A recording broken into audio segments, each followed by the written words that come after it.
Hey guys, welcome back to our YouTube channel Login 8. Today in this video, I am going to show you how to log in Diners Club International Credit Card on your PC. To log in Diners Club International Credit Card, first open any web browser available on your PC. I am using Google Chrome. Now go to your search bar and type www.dinersclub.com, then press on enter. With that, you'll be taken to official website of Diners Club.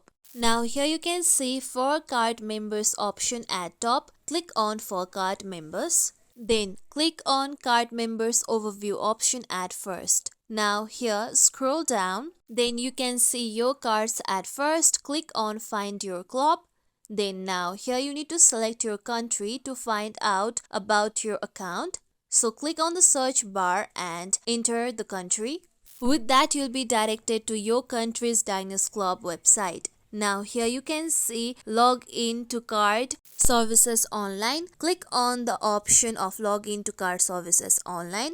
Then you'll be directed to the login page. Now on the left side here you can see the sign in box. Now you need to first enter your user ID on the given box. Make sure you enter the correct user ID of your Diners Club. Then enter your correct password. Now if you want your user ID to be remembered, you can click on remember my user ID box. Similarly, if you forgot your user ID or password, then you can click on the option of forgot user ID or password. After entering all your credentials, click on sign on. With that, you will be logged in to your Diners Club International Credit Card. This is how we can log in Diners Club International Credit Card on PC. This is it for tutorial everyone. Hope this tutorial was helpful to you all. If you liked this tutorial, make sure you like, share, subscribe to our YouTube channel for more tutorials like this. Thank you for watching.